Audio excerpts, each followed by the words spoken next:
공항에서 휴가 나온 여군에게 몸이나 팔아라 성희롱하며 신체를 만지려던 조폭들. 알고 보니 그녀의 정체는 해병대 3스타 사령관이었던 이야기입니다. 구독과 좋아요를 해주시면 더 좋은 사연으로 보답하겠습니다. 바다의 짠내가 채 가시지 않은 전투복을 막사 숙소에 벗어던지고 한유진은 꼬박 이틀 만에 처음으로 온전한 숨을 내쉬었다. 어깨를 짓누르던 방탄조끼의 무게, 관자놀이를 조이던 헬멧의 압박감, 그리고 그보다 더 무거운 수만 장병의 생명과 대한민국의 서쪽 바다를 책임지는 해병대 사령관이라는 직책의 무게에서 벗어난 순간이었다. 그녀의 계급은 중장, 별 3개, 대한민국 해병대를 총지휘하는 사령관. 그러나 지금 인천국제공항 제1터미널 출발층에 선 그녀는 그저 평범한 30대 후반으로 보이는 건강미 넘치는 한 명의 여성이었다. 후. 짧은 숨을 내쉰 그녀가 챙이 넓은 야구 모자를 푹 눌렀었다. 화장기 없는 맨얼굴, 질끈 묶은 머리카락, 낡은 백팩과 편안한 트레이닝복 차림. 방금 전까지 포항 앞바다에서 연합 상륙 훈련을 지휘하며 불호령을 내리던 그 무시무시한 한유진 사령관의 모습은 어디에도 없었다. 동료들은 그녀를 강철 나비라 불렀다. 전장에서는 강철처럼 냉혹하고 부하들 앞에서는 나비처럼 따뜻하다는 의미였으나 그녀는 그 별명을 썩 좋아하지 않았다. 강철은 녹슬고 나비는 부서지기 마련이니까. 이번 휴가는 사령관 부임 이후 처음으로 얻은 그야말로 단비 같은 휴식이었다. 목적지는 없었다. 그저 가장 빠른 비행기를 타고 아는 사람이 아무도 없는 곳으로 떠나고 싶었다. 그것이 제주도든 울릉도든 상관없었다. 꼬르륵. 그때 야속하게도 배에서 신호가 왔다. 하긴 마지막으로 제대로 된 식사를 한 것이 언제였던가. 그녀는 시선을 돌려 공항 터미널 지하 1층 식당가로 향하는 표지판을 바라보았다. 그래, 비행기를 타기 전에 뭐라도 먹자. 지하로 내려가는 에스컬레이터는 사람들로 붐볐다. 거대한 캐리어를 끈 가족들, 설렘에 찬 얼굴로 제잘거리는 연인들, 분주하게 통화하는 직장인들. 그 평화로운 풍경 속에서 한유진은 이질감을 느꼈다.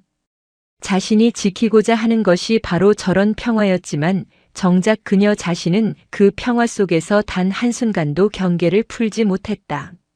직업병이라면 지독한 직업병이었다. 식당가는 거대한 푸드코트 형태로 꾸며져 있었다. 유명 프랜차이즈 식당들이 즐비한 가운데 한쪽 구석에 가업식당이라는 이름으로 여러 한식당이 모여있는 곳이 눈에 띄었다. 그녀의 발걸음이 그곳으로 향했다. 어서 오세요. 따뜻한 국밥 한 그릇 하고 가세요. 김밥, 떡볶이 있습니다. 금방 만들어서 맛있어요. 활기찬 호객 소리. 하지만 유독 한 곳이 눈에 밟혔다.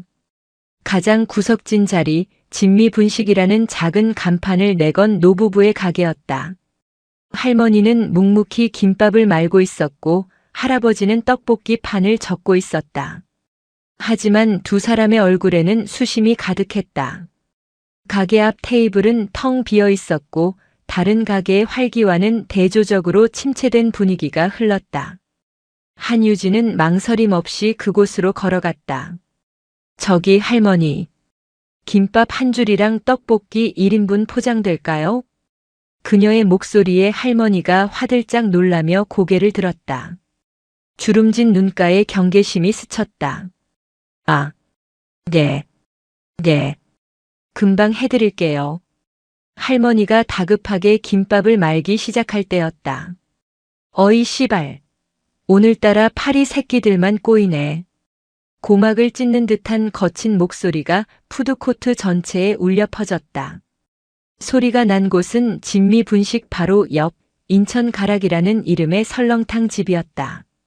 가게 앞 테이블을 점거한 것은 딱 봐도 정상적인 손님으로 보이지 않는 무리였다. 대여섯 명의 사내들. 짧게 깎은 머리, 온몸을 뒤덮은 문신, 값비싸지만 천박해 보이는 명품 옷들.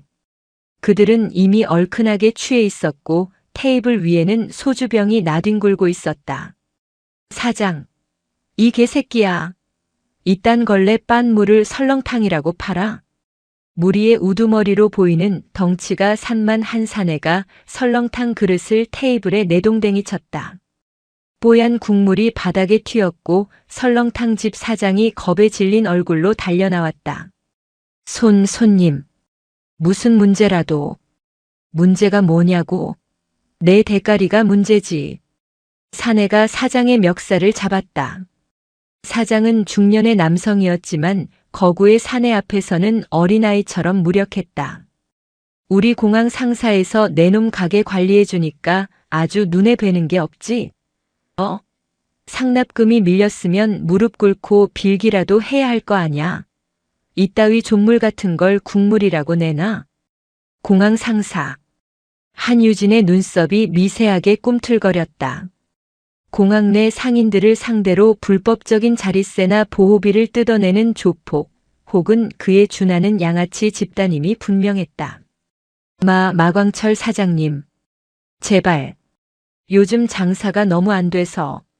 시끄러워 이 새끼야. 마광철이라 불린 사내가 사장의 뺨을 후려쳤다. 짝 하는 날카로운 소리와 함께 사장이 바닥에 나동그라졌다. 푸드코트의 모든 소리가 일순간 멈췄다. 사람들의 시선이 집중되었지만 누구 하나 나서는 이가 없었다. 몇몇은 슬그머니 자리를 피했고 몇몇은 스마트폰을 꺼내 몰래 촬영할 뿐이었다. 공항 보안 요원들은 보이지 않았다. 마광철은 바닥에 쓰러진 사장을 발로 툭툭 찼다. 야, 박 사장. 내가 마지막으로 기회 줄게. 오늘까지 밀린 거 그리고 다음 달치까지 2배로. 아니 3배로 안 가져오면 내놈 가게 내일 당장 젓갈 담가버릴 줄 알아. 내년 마누라랑 딸려는. 알지? 우리 애들이 보지 장사하는 데가 많아서 말이야. 인간 말종. 한유진의 머릿속에 4글자가 떠올랐다. 그녀는 김밥을 말고 있던 할머니의 손이 사시나무 떨듯 떨리는 것을 보았다.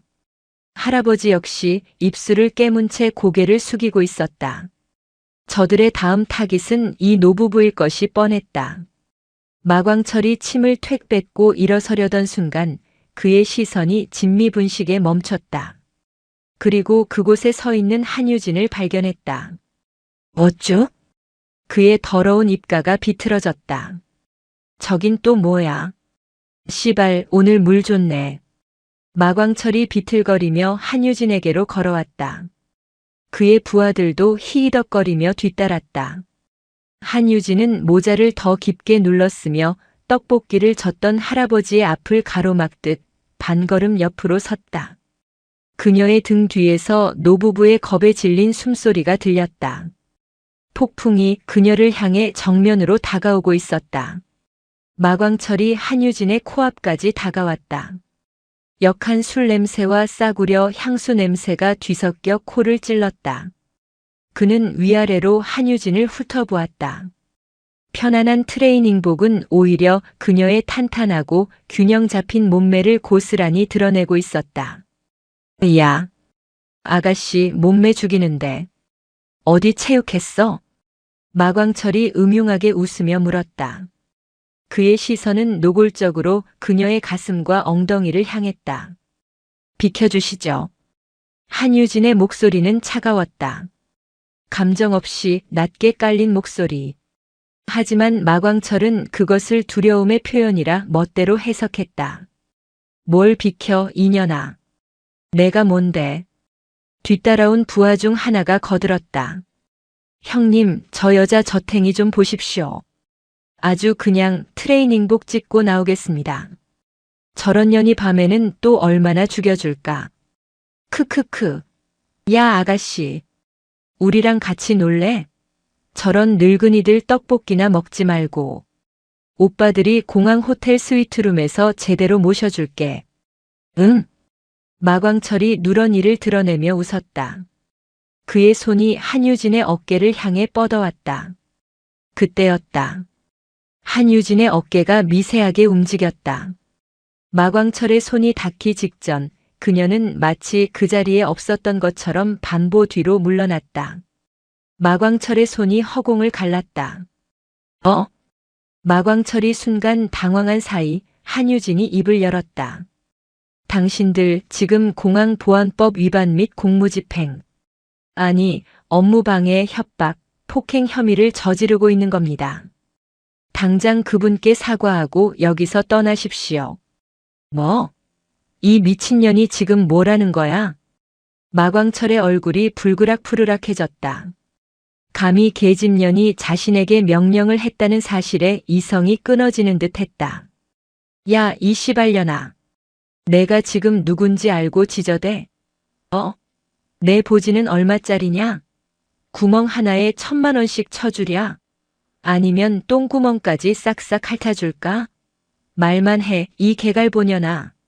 오빠가 오늘 너 제대로 쑤셔줄게. 마광철이 포효하듯 소리쳤다. 푸드코트는 이제 완벽한 침묵에 휩싸였다. 노부부는 얼굴이 새하얗게 질려 주저앉기 일보 직전이었다. 할머니, 할아버지, 괜찮으십니까? 한유진은 마광철에게 시선조차 주지 않고 등 뒤에 노부부에게 물었다. 저 젊은이, 어서 피해요. 저 사람들 인천신학만 애들이야. 무서운 사람들이라고. 할머니가 울먹이며 그녀의 옷자락을 잡았다. 괜찮습니다. 한유진이 나지막이 말했다. 그리고 천천히 마광철을 향해 돌아섰다. 그녀가 모자를 살짝 들어 올렸다. 땀에 젖은 앞머리 아래로 얼음장처럼 차갑고 깊은 두 개의 눈동자가 드러났다. 그 눈은 적의 심장을 꿰뚫는 저격수의 눈이었고 수천의 파도를 가르는 전함의 함포와 같은 눈이었다. 마지막 경고다. 벌어지더라. 뭐 벌어지? 지금 당장 무릎 꿇고 저분들께 사과해라.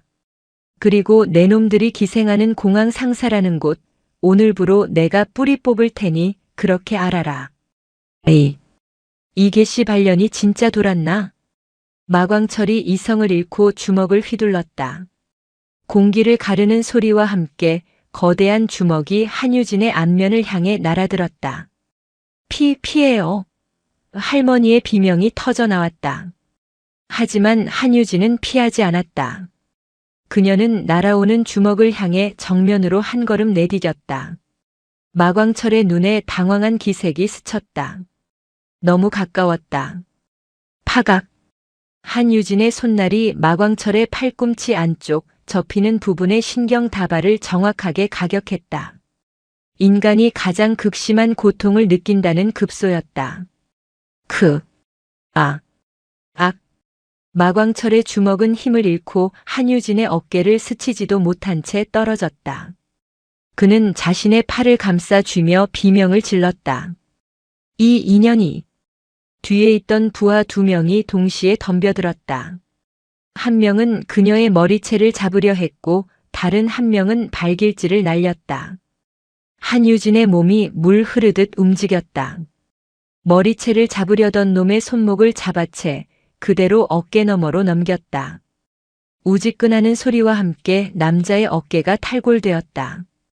그는 바닥에 내동댕이 쳐지며 비명조차 지르지 못했다. 동시에 발길질을 날리던 놈의 발목을 다른 발로 걷어찼다.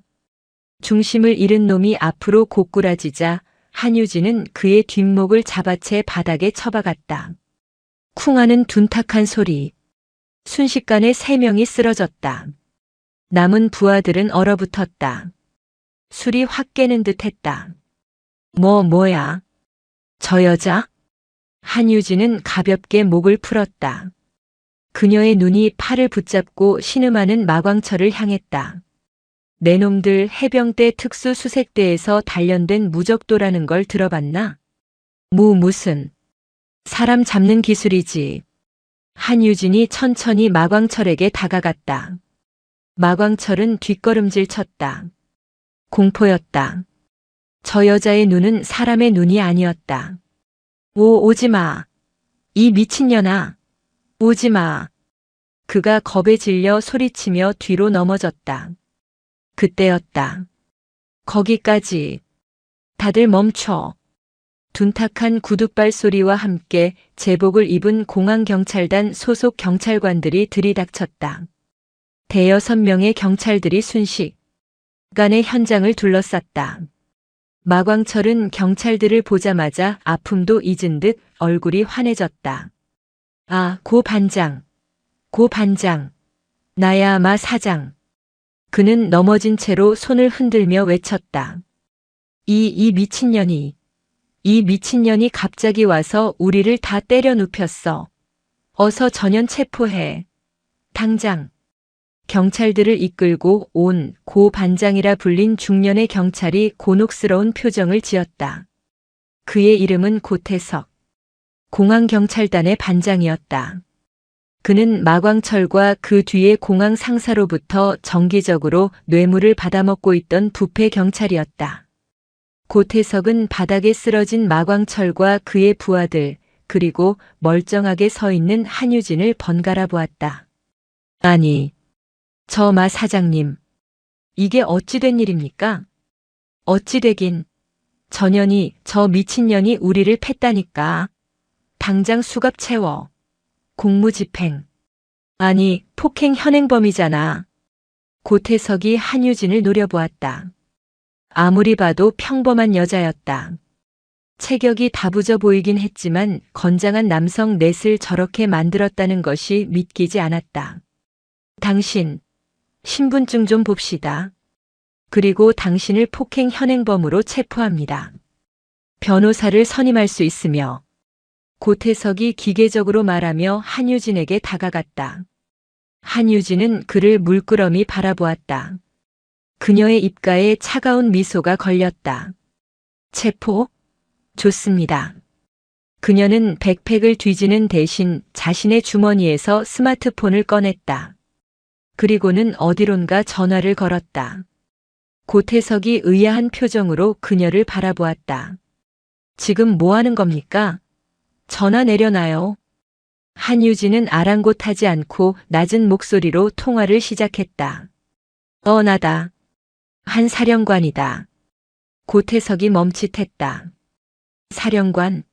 무슨 동네 축구 동호회 사령관인가? 아니, 휴가는 취소다. 지금 당장 해병대 헌병단 전원 비상소집. 그리고 수도방위 사령부 헌병대에도 연락해.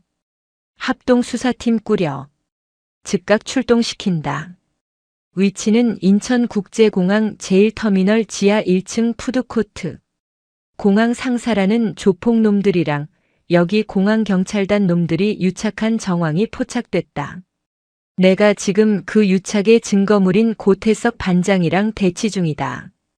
고태석의 얼굴에서 핏기가 가시는 데는 채 3초가 걸리지 않았다. 해병대 헌병단, 수도방위 사령부 헌병대, 합동수사팀, 그리고 한 사령관. 고태석의 머릿속에서 하나의 이름이 떠올랐다. 단 하나뿐인 여성 3스타. 대한민국 해병대를 지휘하는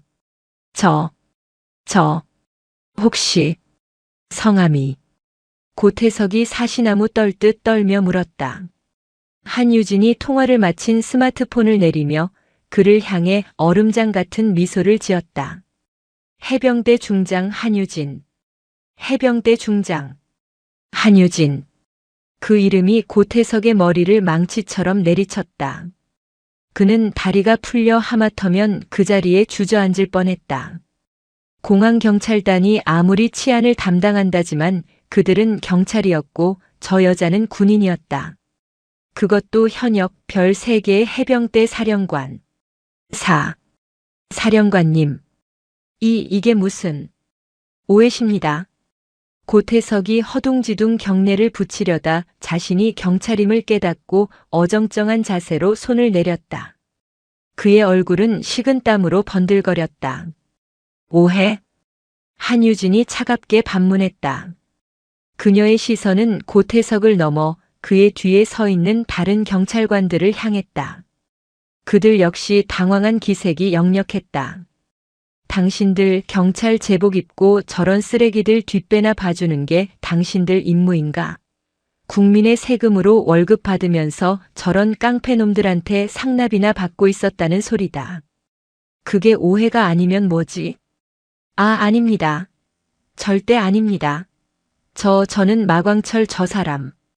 그냥 얼굴만 아는 사이입니다. 고태석이 손사래를 쳤다. 시끄럽다. 한유진이 말을 끊었다.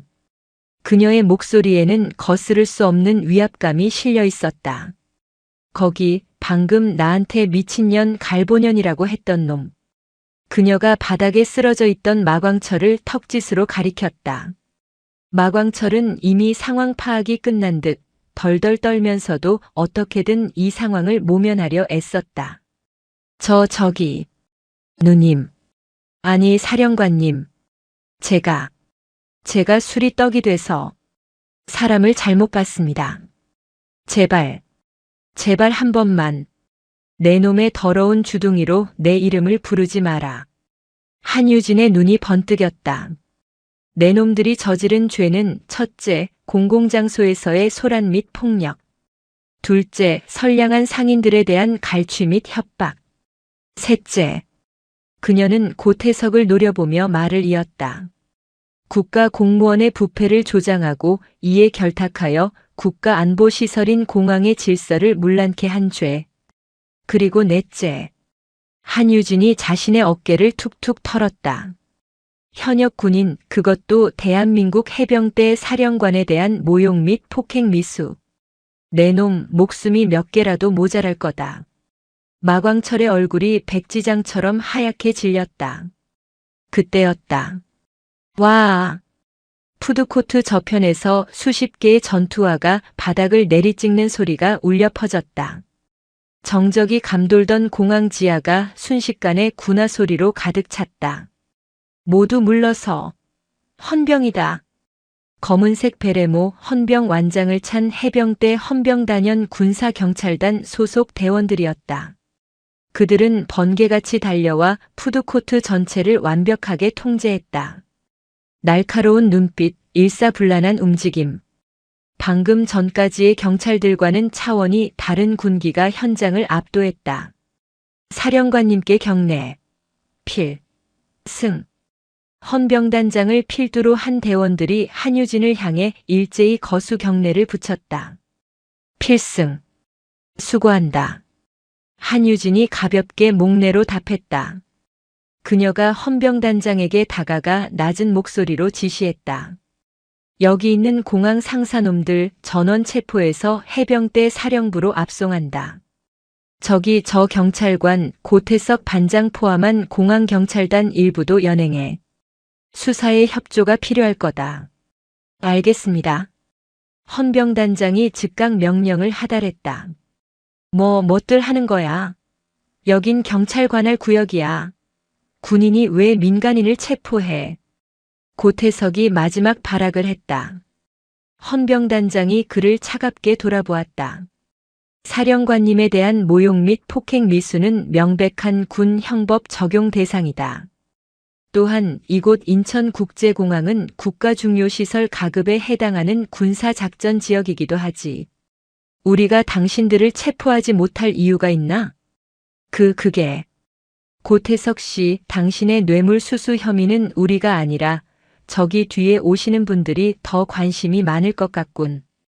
헌병단장의 시선이 헌병대 뒤쪽을 향했다. 그곳에는 수도방 위사령부 특별수사팀이라고 적힌 완장을 찬 더욱 날카로운 눈빛의 군인들이 들어서고 있었다. 그들은 민간인, 즉 경찰이나 검찰의 부패를 전문적으로 다루는 부대였다. 고태석의 눈앞이 캄캄해졌다. 데려가. 헌병들이 마광철과 그 부하들을 거칠게 일으켜 세워 수갑을 채웠다. 아까의 기세는 온데간데 없이 그들은 마치 도살장에 끌려가는 개처럼 질질 끌려갔다. 마광철은 끌려가면서도 한유진을 향해 필사적으로 외쳤다. 살려주십시오. 사령관님, 제가 다 불겠습니다. 제 위에 더 큰 놈들이 있습니다. 푸른 기획의 백 사장. 아니, 허 의원. 시끄러워 이 새끼야. 헌병이 개머리판으로 그의 복부를 쳤고 마광철은 꺽 소리를 내며 말을 잇지 못했다. 허 의원. 한유진의 눈이 가늘어졌다. 단순한 공항 깡패들의 행패가 아니었다. 정치권까지 연루된 거대한 부패의 꼬리일 수도 있었다. 헌병단장. 저놈 따로 관리해. 혀 깨물지 못하게 입도 막고. 예, 알겠습니다. 소란이 순식간에 정리되었다. 푸드코트는 다시 조용해졌지만 사람들은 여전히 충격에서 벗어나지 못한 채 이 모든 광경을 지켜보고 있었다. 한유진은 그제야 진미분식의 노부부에게로 돌아갔다. 두 사람은 여전히 겁에 질린 채 그녀를 경이로운 눈으로 바라보고 있었다. 할머니, 할아버지, 괜찮으십니까? 고맙습니다. 고맙습니다, 장군님. 할머니가 그녀의 손을 잡고 눈물을 흘렸다. 제가 장군님인 줄도 모르고, 아까 피하라고만 하고. 아닙니다. 한유진은 할머니의 손을 따뜻하게 맞잡았다. 저를 못 알아보신 게 당연합니다. 그리고 장군이 아니라 그냥 손님으로 온 거였습니다. 김밥이랑 떡볶이 아직 포장되나요? 그녀의 말에 할머니가 울다가 웃음을 터뜨렸다. 예. 그럼요. 세상에서 제일 맛있게 말아드려야지. 할아버지가 황급히 떡볶이를 새로 담기 시작했다. 한유진은 지갑에서 현금을 꺼내려다 문득 한 가지 사실을 깨달았다. 그녀의 휴가, 그녀의 비행기. 사령관님. 헌병단장이 다가와 보고했다. 방금 부관실에서 연락 왔습니다. 사령관님 휴가 국방부 장관님 직권으로 복귀 명령 떨어졌습니다. 지금 당장 사령부로 복귀하셔야 합니다. 한유진이 쓴웃음을 지었다. 그래. 그럴 줄 알았다. 그녀는 할머니가 내민 김밥과 떡볶이를 받아들었다. 할머니, 할아버지. 이거 제가 나중에 꼭 다시 와서 먹겠습니다. 오늘은 외상으로 좀 달아주십시오. 그리고 2번 다시 저런 놈들이 2분을 괴롭히는 일은 없을 겁니다. 제가 제 군 명예를 걸고 약속드립니다. 노부부는 고개를 세차게 끄덕였다. 한유진은 헌병대의 경호를 받으며 푸드코트를 빠져나갔다. 그녀의 휴가는 그렇게 단 1시간도 채 되지 않아 끝나버렸다. 하지만 그녀의 발걸음은 가벼웠다. 푸른 기획 그리고 허 의원. 공항에 작은 독버섯을 뽑아냈다고 생각했는데 그 뿌리가 생각보다 훨씬 깊고 썩어 있었다. 그녀의 진짜 전쟁은 이제부터 시작이었다. 그녀는 손에 든 떡볶이 꼬치 하나를 입에 물었다. 매콤하고 뜨거웠다. 가자. 사령부로. 충성. 사령관님 복귀를 명받았습니다. 한유진이 헬기에서 내리자마자 경기도 화성시에 위치한 해병대 사령부의 공기가 팽팽하게 울렸다. 그녀를 맞이하는 부사령관과 참모들의 얼굴에는 긴장감이 역력했다. 방금 전까지 공항에서 트레이닝복 차림으로 깡패들을 상대하던 인간 한유진은 사라졌다. 헬기 바람에 헝클어진 머리를 질끈 고쳐 묶은 그녀는 다시 서해 5도를 수호하는 강철의 사령관으로 돌아와 있었다. 상황실로 이동한다. 헌병단장, 피의자들은? 예, 사령관님. 공항 상사 주범 마광철 외 5명은 사령부 영창에 분리 구금 완료했습니다. 부패 경찰 고태석 외 3명은 수도방 위사령부 헌병대로 이첩, 합동 수사 개시했습니다. 잘했다. 한유진의 발걸음은 조금의 망설임도 없었다. 사령부 지하 벙커 거대한 전황판이 빛나는 지휘통제실은 그녀의 복귀와 동시에 깨어났다. 사령관 한유진이다. 지금부터 본 사건을 인천국제공항 방호 태세 및 내부 기강 문란 사건으로 규정, 사령관 직권으로 비상합동수사본부를 설치한다. 그녀의 목소리가 통제실을 울렸다. 헌병단은 피의자 신문을, 정보처는 공항 상사 및 관련 인물들의 자금 흐름과 배후를 추적한다. 수도방위 사령부와는 긴밀히 공조하되 수사 주도권은 우리가 가져온다. 일개 조폭 무리가 대한민국 관문인 인천공항을 안방처럼 드나들며 상인들을 갈취하고 경찰까지 매수했다는 건 단순한 비리가 아니다. 이건 안보에 구멍이 뚫린 거다. 그녀의 눈이 전황판에 떠있는 인천공항 위성 사진을 꿰뚫었다. 지금부터 이 구멍을 막는다. 시작해. 명령이 떨어지자마자 쓰자 거대한 기계의 톱니바퀴처럼 해병대 사령부가 움직이기 시작했다. 1시간 뒤 사령부 영창 지하, 차가운 콘크리트 벽으로 둘러싸인 특별신문실. 마광철은 두 손이 결박된 채 쇠 의자에 앉아 있었다. 아까의 만용은 흔적도 없이 사라졌고 죽음의 공포만이 그를 짓누르고 있었다. 해병대 영창. 들어오기만 해도 오줌을 지린다는 군대 내에서도 가장 혹독하다는 곳이었다. 철컥. 육중한 철문이 열리고 한유진이 들어섰다. 전투복으로 갈아입은 그녀의 어깨에 빛나는 별 3개가 마광철의 눈에는 저승사자의 표식처럼 보였다. 그는 자신도 모르게 비명을 삼켰다. 한유진은 아무 말 없이 책상 맞은편에 앉아 마광철의 신상 기록 파일을 탁 소리나게 내려놓았다. 마광철. 나이는 38. 전과 12범. 폭행, 상해, 갈취, 협박. 화려하군. 내 놈이 공항 상사라는 이름으로 인천공항 상인들에게 뜯어낸 보호비가 지난 1년간 확인된 것만 수십억. 살려주십시오. 사령관님. 마광철이 의자에서 굴러떨어질 듯이 몸을 숙였다. 제가 죽을 죄를. 사령관님인 줄 정말 몰랐습니다. 알았다면 재간이 배 밖으로 나오지 않고서야 어찌. 시끄럽다. 한유진의 낮은 목소리에 마광철의 입이 얼어붙었다. 내가 내 놈을 살려달라는 소리를 들으려고 여기까지 온 줄 아나? 한유진은 책상 위로 몸을 숙였다. 얼음장 같은 두 눈이 마광철의 동공을 파고들었다. 너는 지금 2가지 선택지가 있다. 첫째, 여기서 내가 저지른 모든 죄, 그리고 내 윗대가리들의 죄까지 전부 뒤집어쓰고 군사법원에서 징역 20년을 받든가. 이 20년. 둘째. 한유진은 말을 이었다.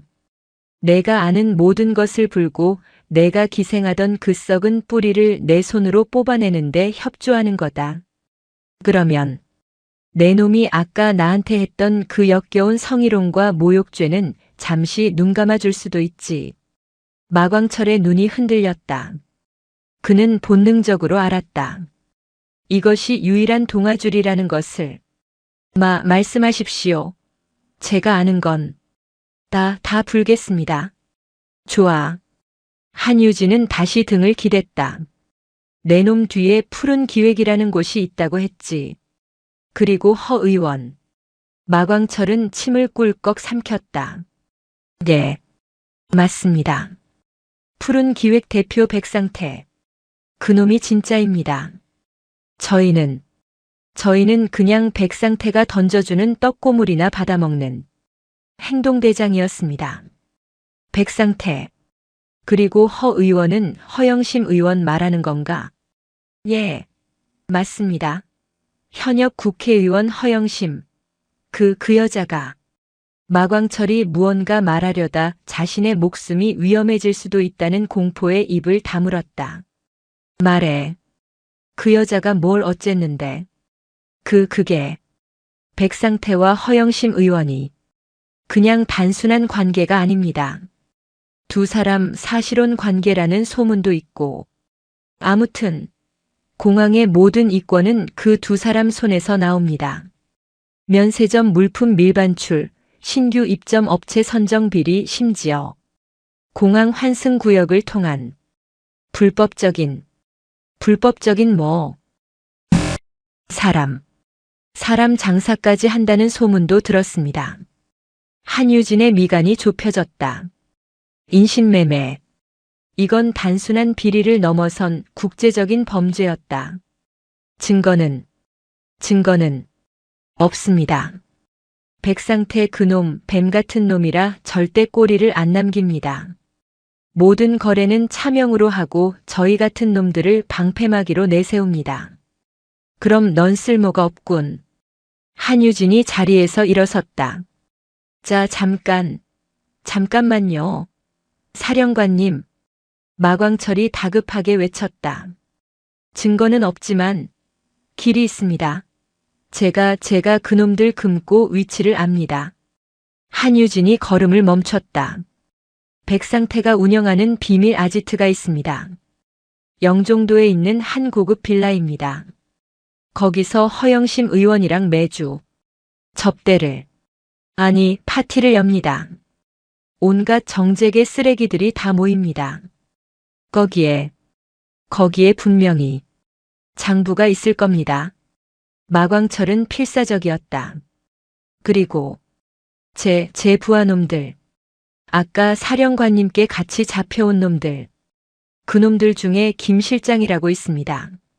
김판호라고. 그놈이 원래 백상태 밑에서 전산 관리하던 놈입니다.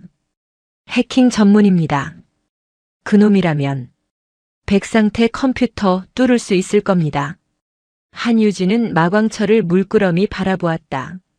공포에 질려 모든 것을 토해내는 저 모습. 저것이 인간의 본성이었다. 하지만 그 정보는 날카로운 비수였다. 좋다. 내 놈에게 기회를 주지. 한유진이 헌병단장을 불렀다. 마광철, 이자는 지금부터 중요 참고인이다. 특별 관리한다. 그리고 방금 말한 김판호. 따로 데려와. 내가 직접 면담한다. 예, 알겠습니다. 신문실을 나오며 한유진은 밤하늘을 올려다보았다. 휴가는 끝났다. 이제부터는 전쟁이었다. 썩어빠진 뿌리를 뽑아내기 위한 보이지 않는 전쟁. 그때 그녀의 군용 스마트폰이 조용히 울렸다. 발신자는 뜻밖의 인물이었다. 합동참모의장 윤태식 대장. 육군 출신의 합참의장이었다. 그리고 허영심 의원과 같은 학연으로 얽혀있다는 소문이 파다한 자였다. 중장 한유진입니다. 의장님. 한 장군. 수화기 너머로 윤태식 대장의 낮고 불쾌한 목소리가 들려왔다. 지금 무슨 짓을 하고 다니는 건가? 일개 깡패들 잡자고 사령관이 직접 나서서 헌병대까지 동원해? 지금 언론에서 뭐라고 떠드는지 알아? 보고받았습니다. 해병대 사령관 휴가 중 조폭 소탕이라는 기사 말입니까? 장난하나. 당장 그 사건 경찰에 이첩해. 군인이 왜 민간인 수사에 감나라 배나라 하는 건가? 한 장군, 지금이라도 늦지 않았으니 그쯤에서 덮어. 그건 명령일세. 명령이라는 단어에 힘이 실렸다. 명백한 압력이었다. 한유진은 차가운 밤 공기를 들이마셨다. 그녀의 눈이 서쪽 바다, 그녀가 지켜야 할 영토를 향했다. 의장님, 죄송하지만 그 명령은 따를 수 없습니다. 뭐라고? 본 사건은 단순 민간인 비리가 아닙니다. 국가 중요시설 가급인 인천국제공항의 안보가 통째로 뚫린 명백한 국가 안보 사안입니다. 한유진의 목소리가 강철처럼 단단해졌다. 그리고 방금 그 발언 허영심 의원의 청탁을 받고 하신 겁니까? 아니면 합참의장으로서의 공식적인 명령입니까? 어느 쪽이든 저는 제 방식대로 이 썩은 뿌리를 도려낼 겁니다. 이상입니다. 그녀는 통화 종료 버튼을 눌렀다. 대한민국 중장이 대장에게, 그것도 합참의장에게 선전포고를 한 순간이었다. 합참의장과의 통화는 한유진의 투지에 기름을 부었다. 덮으라는 압력은 그 뒤에 상상 이상의 거악이 도사리고 있음을 반증하는 것이었다. 사령관님 정말 괜찮으시겠습니까? 부사령관이 걱정스러운 얼굴로 물었다. 합참의장의 명령을 정면으로 거부한 것은 사실상 군복을 벗을 각오를 한 것이나 다름없었다. 내가 괜찮지 않으면 대한민국 해병대가 괜찮지 않은 거다. 한유진은 전투복 매무새를 가다듬었다. 수사본부 지금부터 이중으로 간다. 공식적으로는 수도방위사령부와 공조하며 공항 상사의 갈취 혐의를 수사하는 표면팀을 운영한다. 그녀가 작전 지도에 붉은 펜으로 선을 그었다. 그리고 이면팀을 가동한다. 해병대 정보단 직속 그림자 요원들을 투입한다. 그림자 요원. 해병대 정보단 내에서도 가장 날카로운 비공식 특수정보 요원들이었다. 그들은 적진 침투, 요인 암살, 정보 교란 등 가장 어두운 곳에서 임무를 수행하는 한유진의 직속 부대였다. 목표는 영종도 백상태의 아지트, 마광철이 말한 장부를 확보한다. 그리고 해커 김판호. 그놈을 이용해 푸른 기획의 내부 전산망을 전부 털어. 하지만 사령관님, 민간인 사찰은 불법 사찰이 아니다. 한유진이 부사령관의 말을 잘랐다. 국가안보시설을 위협하는 적에 대한 방첩 활동이다. 모든 책임은 내가 진다. 같은 시각 영창특별면회실. 해병대 헌병의 감시 아래 마광철과 그의 옛 부하 김판호가 마주 앉았다. 김판호는 마광철보다 덩치는 작았지만 뱀처럼 교활한 눈빛을 가진 사내였다. 형님, 이게 다 어떻게 된 겁니까? 우리 이제 다 죽었습니까? 김판호가 덜덜 떨며 물었다. 닥쳐, 이 새끼야. 마광철은 예전의 마광철이 아니었다. 그는 한유진이라는 진짜 권력과 힘을 목격했다. 그리고 깨달았다. 백상태나 허영심은 저 별 앞에서는 한낱 먼지에 불과하다는 것을. 안 죽어. 아니, 이대로 가면 죽어. 근데 살 길이 딱 하나 있다. 마광철은 김판호에게 한유진의 제안을 설명했다. 미쳤습니까, 형님? 백상태 컴퓨터를 털자고요? 그 안에 뭐가 들었는지 아십니까?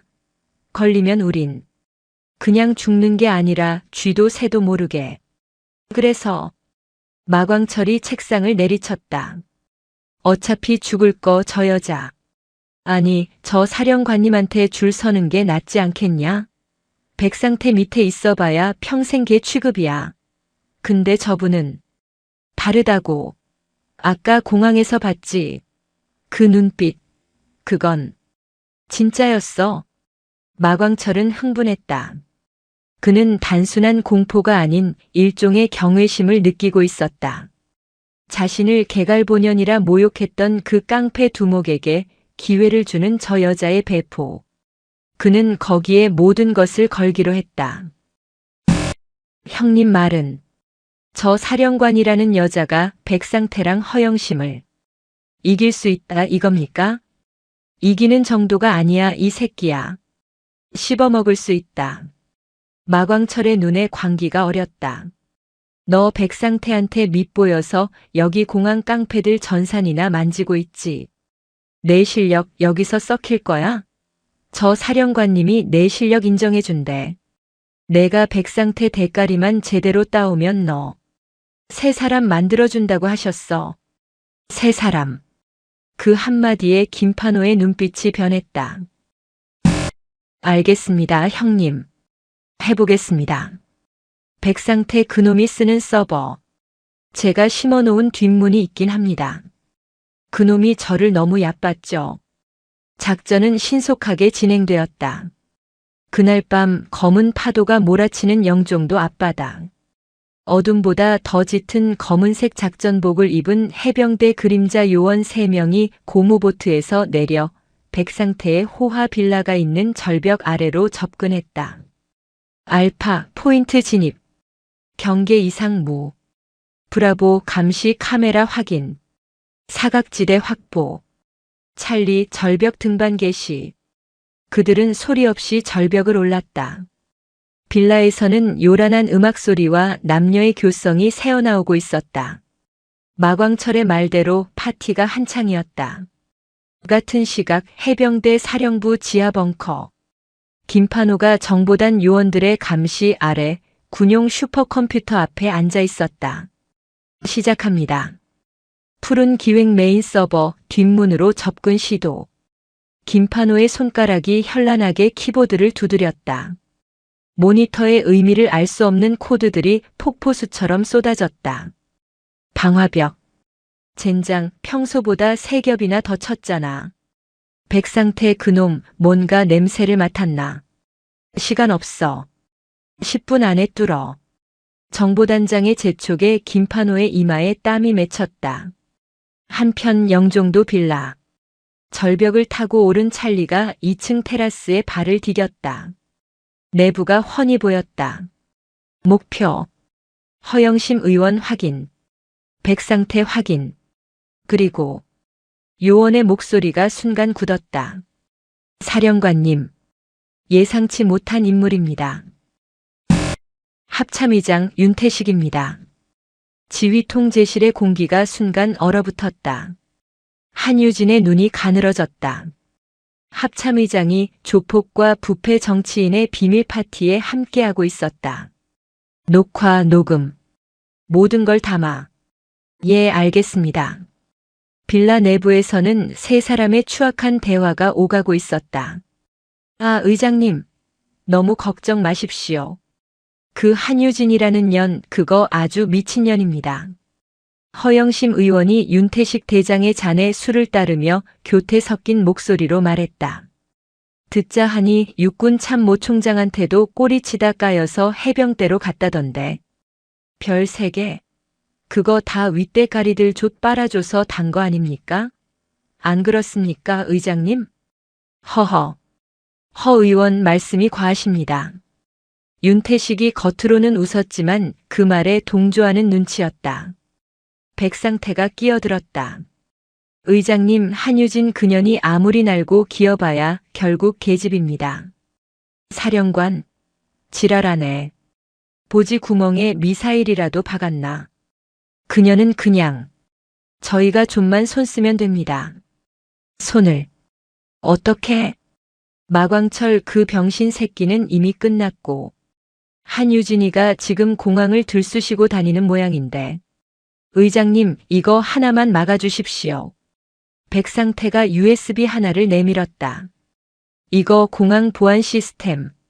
특히 화물 터미널 쪽 감시 시스템을 30분만 마비시킬 수 있는 키입니다. 의장님께서 수방사 쪽에 훈련 상황이라고 한마디만. 이게 뭔가 곧 큰 손님이 오십니다.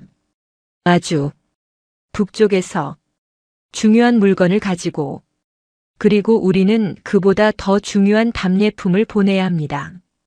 윤태식의 눈이 번뜩였다. 북쪽 답례품.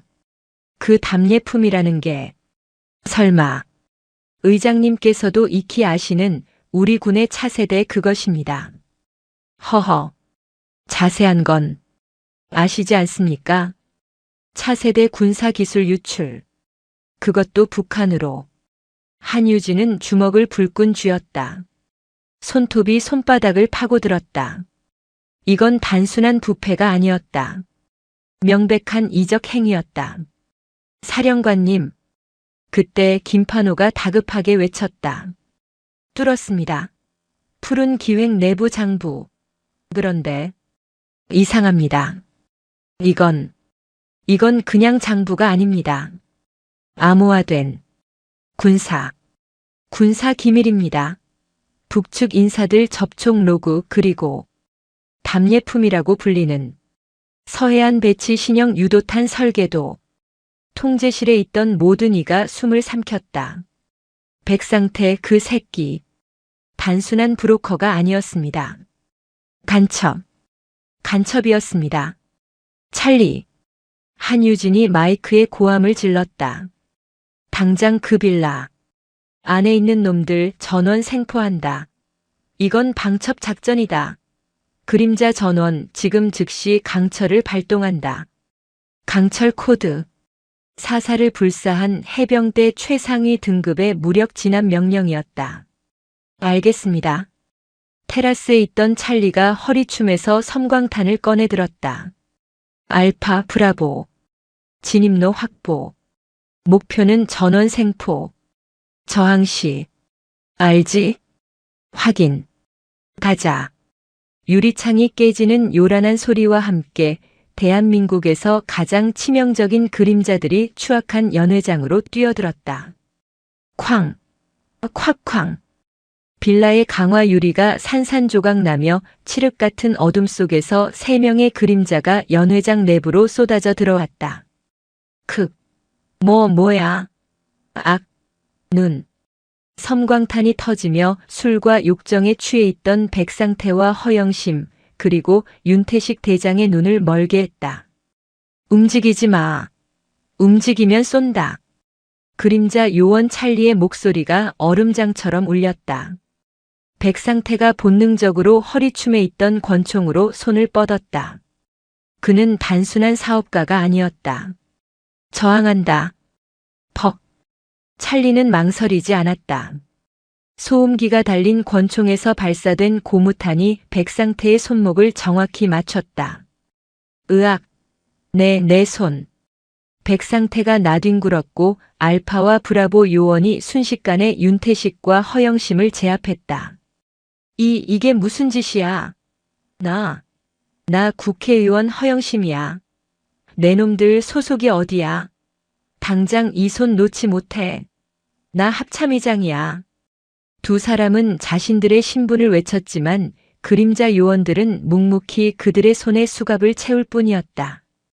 사령관님, 목표 전원 확보했습니다.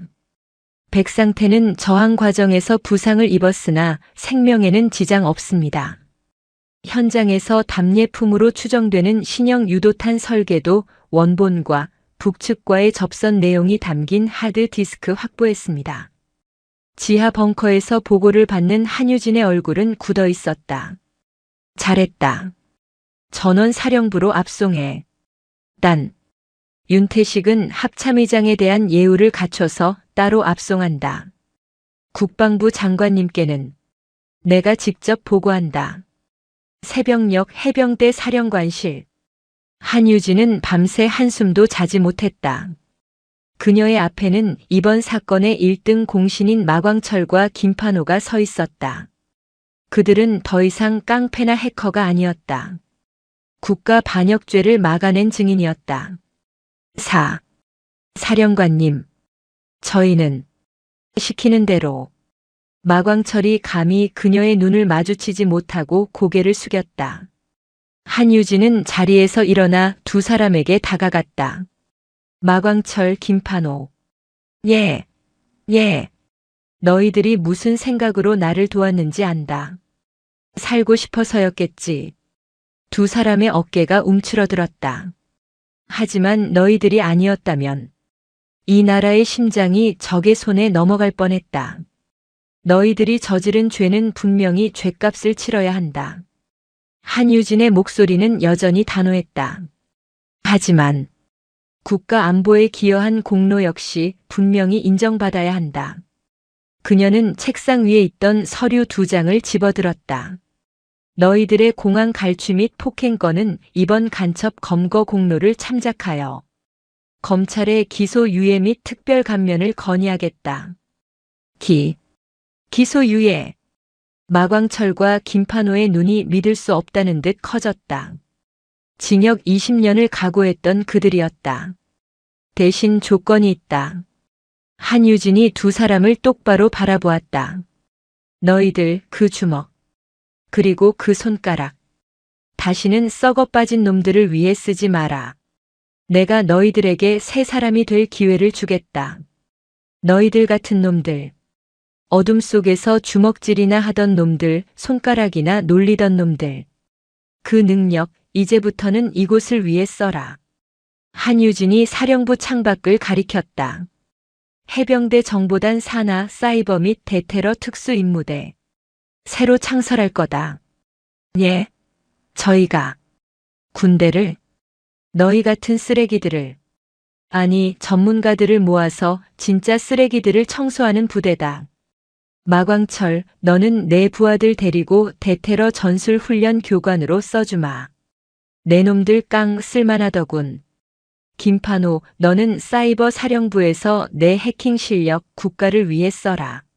이것은 상상도 못한 제안이었다. 사령관님. 마광철이 그 자리에 쿵소리가 나게 무릎을 꿇었다. 그의 눈에서 뜨거운 눈물이 쏟아졌다. 저 같은 개쓰레기한테 어찌 이런. 김판호 역시 눈시울이 붉어졌다. 일어나라. 한유진이 차갑게 말했다. 이건 은혜가 아니다. 명령이다. 너희들은 지금부터 죽을 때까지 이 나라의 진 빚을 갚아야 한다. 내 밑에서 지옥을 맛보게 될 거다. 각오. 됐나? 마광철이 눈물을 닦고 군인처럼 주먹을 쥐고 일어섰다. 예, 알겠습니다. 사령관님, 이 마광철. 아니, 이병 마광철. 지금부터 사령관님께 제 뼈를 묻겠습니다. 필승. 그의 어설픈 경례에도 한유진은 처음으로 옅은 미소를 지었다. 개과천선. 진정한 참교육은 상대를 짓밟는 것이 아니라 상대를 올바른 길로 이끄는 힘에서 나오는 것임을 그녀는 알고 있었다. 그날 오후 국방부 긴급 브리핑이 열렸다. 국방부 장관은 떨리는 목소리로 현역 합참의장을 포함한 일부 군 고위 간부와 정치인이 결탁하여 북측에 군사 기밀을 유출하려던 국가 반역 행위를 적발했다고 발표했다. 허영심 의원은 의원직을 박탈당하고 즉각 구속되었다. 윤태식 대장은 군복이 벗겨진 채 군사법정에 섰다. 백상태의 푸른 기획은 뿌리째 뽑혀 그와 연루된 모든 부패 사슬이 드러났다. 인천국제공항은 다시 평화를 되찾았다. 진미분식의 노부부는 어느 날 가게 앞에 놓인 익명의 후원금 봉투와 앞으로는 걱정 마십시오. 대한민국 해병대가 함께합니다라는 짧은 편지를 받았다. 며칠 뒤 한유진은 다시 인천국제공항을 찾았다. 이번에는 사령관이 아닌 평범한 여행객의 모습이었다. 그녀는 진미분식에 들러 그날 미처 먹지 못했던 떡볶이와 김밥을 주문했다. 어이쿠, 이게 누구야?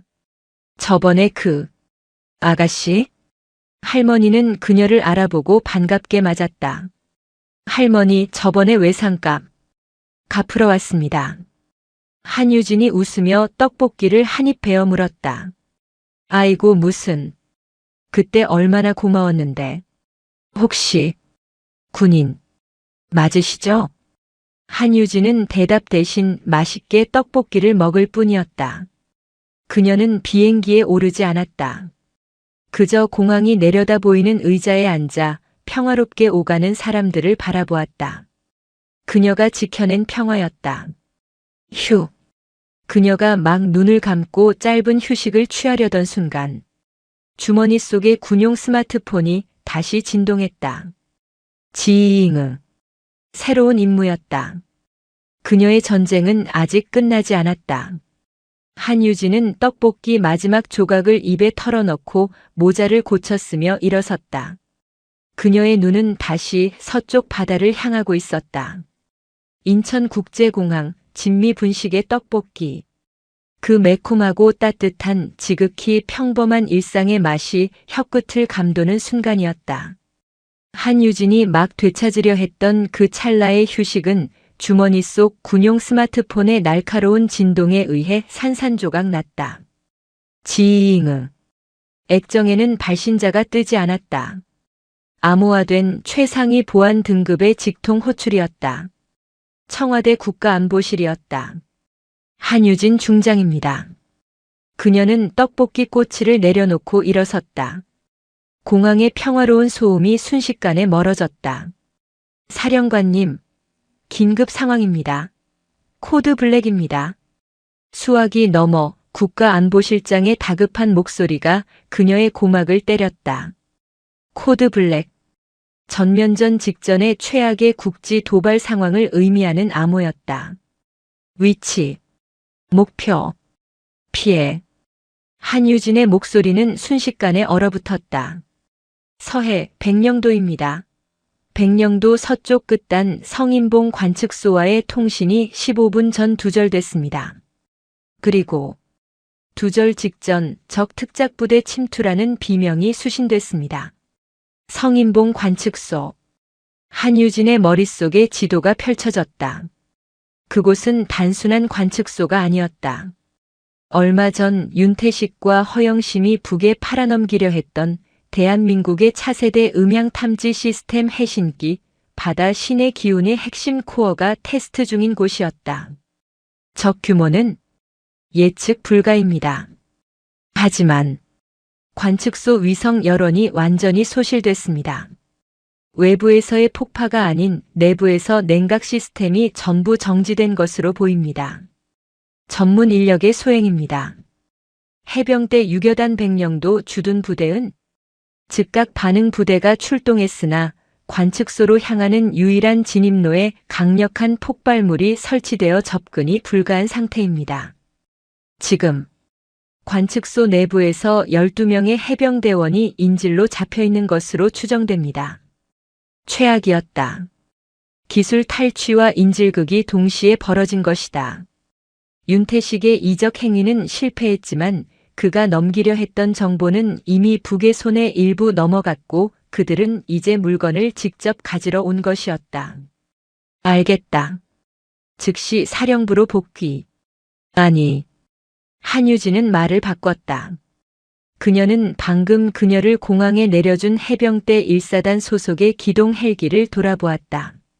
현 시간부로 여명의 강철 작전을 재개한다. 나는 즉시 현장으로 이동한다. 국가안보실장께서는 대통령께 작전권 일임을 건의해 주십시오. 알겠습니다. 한 장군님 부디. 필승. 한유진은 통화를 끊고 헬기 조종사를 향해 달려갔다. 목표 변경. 백령도 유교단 사령부. 지금 당장. 헬기가 거대한 바람을 일으키며 다시 떠오르자 공항에 있던 사람들이 놀라 하늘을 쳐다보았다. 한유진은 헬기 안에서 자신의 진짜 무기들에게 연락을 취했다. 첫 번째 통화는 헌병단, 아니 그림자 특임대 임시 숙소에 대기 중이던 마광철에게 연결되었다. 마광철. 예. 사령관님. 이병. 아니 훈련병 마광철. 개소리 집어치워. 내 놈들 사람답게 살고 싶다고 했나? 예. 그렇습니다. 지금부터 증명해봐. 내 놈들 공항 상사 식구들 싸그리 긁어 모아서 10분 안에 김포공항 군용기 터미널로 튀어와. 전투복. 아니 가장 편한 작업복 입고 와. 늦으면 너희들은 영창이 아니라 내가 직접 서해 바다에 젓갈을 담가버릴 거다. 10분. 예, 알겠습니다. 죽을 힘을 다해 가겠습니다. 두 번째 통화는 정보단에서 훈련 중이던 김판호에게 연결되었다. 김판호. 충성. 훈련병 김판호. 내 놈 손가락 아직 쓸만한가? 예. 물론입니다. 좋아. 지금 당장 해신기 시스템의 모든 백도어를 찾아내. 그리고 그 시스템을 외부에서 완벽하게 장악할 방법을 강구해. 백령도 유교단 지휘통제실에서 나랑 만난다. KTX보다 빠른 수송기 보낼 테니 튀어와. 네. 해신기 말입니까? 사령관님, 그건 민간인인 제가. 민간인? 넌 이제 민간인이 아니야. 내 무기다. 못하면 넌 그냥 고철이다. 알았나? 알겠습니다. 목숨 걸고 해보겠습니다. 한유진은 통화를 끊고 헬기 창밖으로 빠르게 스쳐 지나가는 대한민국의 야경을 바라보았다. 그녀의 눈은 이미 서해의 가장 어둡고 차가운 바다를 향하고 있었다. 같은 시각 백령도 성인봉 관측소. 내부는 차가운 정적과 피냄새로 가득 찼다. 북한 정찰총국 580부대, 그 중에서도 가장 잔혹하기로 이름난 리무혁 소장한 국군 중장의 해당이 쓰러진 해병대원의 군화로 담배를 비벼 껐다. 후. 남조선 새끼들. 공기는 맑아서 좋군. 그는 인질로 잡힌 12명의 해병대원들을 차갑게 쏘아보았다. 자, 남조선 동무들. 내가 묻는 말에만 대답하면 목숨은 붙여주지. 저기 저 해신기라는 물건. 저거 해체하는 방법. 아는 새끼 손들어 보라우. 아무도 대답이 없었다. 리무혁이 쯧 혀를 차며 옆에 있던 부관에게 고갯짓했다. 부관이 인질 중 가장 계급이 높아 보이는 중사 한 명을 끌어냈다. 내 놈이 책임자인가? 그렇다 이 붉은. 퍽. 리무혁의 군화가 중사의 복부를 정확히 가격했다. 입이 거칠구나 동무. 하긴. 내 놈들 사령관이라는 년도 입으로 별을 달았다는 소문이 자자하던데. 리무혁이 비열하게 웃었다. 그는 이번 작전의 가장 큰 장애물이 한유진 중장이라는 것을 알고 있었다. 윤태식에게서 받은 정보에도 그녀에 대한 경고가 가득했다. 그 강철의 나비라던가. 크크. 계집이 사령관이라니.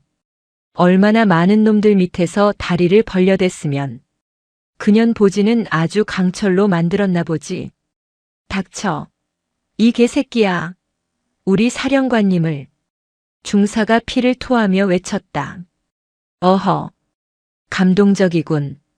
리무혁은 관측소의 주 통신망을 열었다. 그는 이 통신이 이미 남측 지휘부에 연결되어 있음을 알았다. 듣고 있나 남조선 지휘부. 아니. 듣고 있나 한유진 사령관. 그가 마이크에 대고 속삭였다. 나는 그대들이 애지중지하는 해신기를 가지러 온 인민의 군인 리무혁이라고 한다. 지금부터 그대들의 귀여운 해병대원들이 내 앞에서 어떻게 교육받는지 잘 들려주갔어. 그는 마이크를 내려놓지 않고 부관에게 다시 고갯짓했다. 저 새끼. 손가락부터 하나씩 잘라라. 그년이 받을 때까지. 어디 강철 보지가 얼마나 버틸지. 내기해 볼까? 관측소 안에 끔찍한 비명과 함께 리무혁의 광기 어린 웃음소리가 울려 퍼졌다. 백령도 유교단 지휘통제실. 성인봉 관측소에서 울려 퍼진 해병대원의 끔찍한 비명과 리무혁의 조롱은 스피커를 타고 통제실 전체를 얼어붙게 만들었다. 유교단장은 주먹으로 책상을 내리치며 분노했지만 뾰족한 수가 없었다. 사령관님. 이대로는. 침착해 여단장. 헬기에서 내리자마에 쓰자 전투복으로 환복한 한유진의 목소리만이 유일하게 평정을 유지하고 있었다. 그녀의 얼굴은 분노로 창백했지만 눈빛은 오히려 더 날카롭게 빛났다. 저놈 지금 우리를 도발하고 있어. 우리가 이성을 잃고 무리하게 진입하길 바라는 거다. 해신기 코어를 해체할 시간이 필요한 거겠지. 하지만 인질이. 그래서 더더욱 이성으로 싸워야 한다. 그때 통제실 문이 열리고 두 무리의 이질적인 존재들이 들어섰다. 한 무리는 방금 수송기에서 내린 듯 헐떡이는 김판호였다. 그는 군인들 사이에서 위축될 법도 했지만 한유진의 눈과 마주치자 입술을 깨물었다. 사령관님. 김판호 도착했습니다. 오는 길에 해신기 시스템 구조도 전부 머릿속에 넣었습니다. 잘했다 김판호. 저기 내 자리다. 한유진이 가리킨 곳은 통제실의 가장 핵심인 시스템 통제 콘솔이었다. 정규군 오퍼레이터들이 기겁했지만 한유진의 눈빛에 아무 말도 하지 못했다. 내가 할 일은 하나다. 저 관측소를 내가 장악해.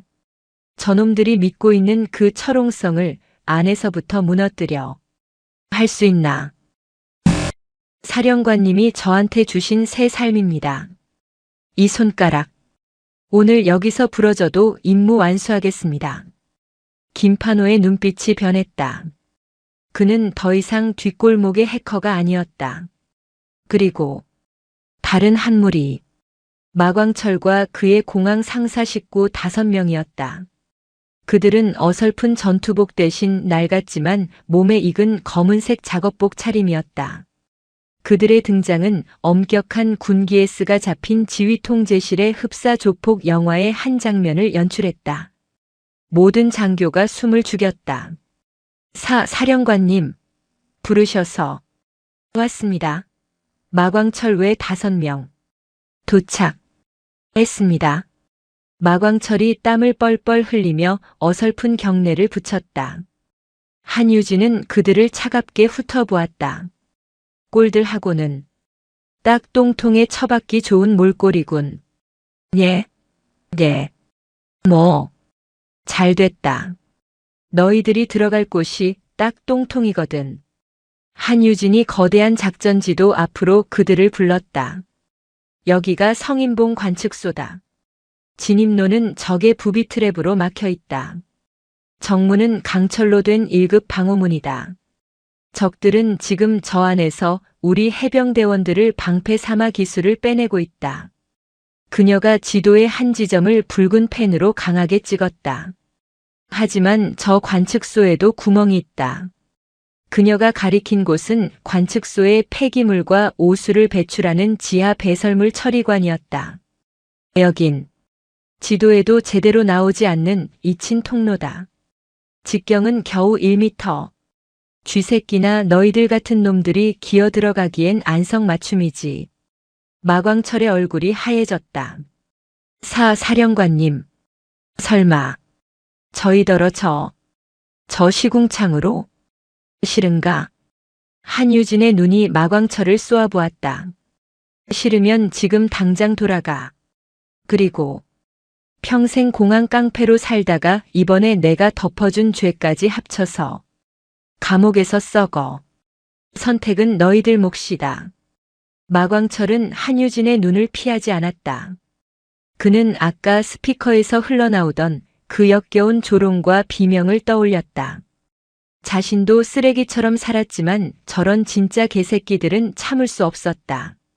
그리고 자신에게 기회를 준 이 무서운 여자를 실망시키고 싶지 않았다. 아닙니다. 마광철이 침을 삼켰다. 똥통. 좋습니다. 평생을 똥통에서 굴렀는데 마지막 가는 길 나라 구하는 똥통이면 그보다 더한 영광이 어디 있겠습니까? 그가 뒤를 돌아 자기 식구들을 보았다. 들었지 이 새끼들아. 우리가 오늘 여기서 나라 구한다. 죽어도 영웅이고 살아도. 사령관님이 새 사람 만들어주신댔어. 쫄리면 지금 꺼져. 아무도 움직이지 않았다. 그들의 눈에도 공포가 아닌 도끼가 서려 있었다. 좋아. 한유진은 해병대 특수수색대장에게 눈짓했다. 저들에게 그림자 장비를 지급한다. 소음 권총, 섬유 스코프, 그리고 무적도용 단검. 총은 쓰지 마라. 너희들은 총보다 주먹과 칼이 더 익숙할 테니. 그녀는 마광철에게 다가갔다. 너희들의 임무는 구출이다. 김판호가 저놈들의 눈과 귀를 멀게 하는 10분. 그 10분 안에 인질들을 확보하고 해신기 코어에 폭발물을 설치한다. 할 수 있나? 마광철은 대답 대신 거친 손바닥으로 자신의 뺨을 짝 소리나게 후려쳤다. 이병 마광철. 임무 완수하겠습니다. 필승. 작전은 즉시 개시되었다. 한유진이 이끄는 해병대 특수수색대 알파팀이 정문으로 이동, 적의 시선을 끌기 위한 양동 작전을 준비했다. 리무혁, 듣고 있나? 한유진이 확성기를 들었다. 내가 원하는 강철 나비가 왔다. 더 이상 내 부하들 괴롭히지 마라. 내 상대는 나다. 관측소 스피커에서 리무혁의 낄낄거리는 웃음소리가 새어나왔다. 오, 그년이 왔군.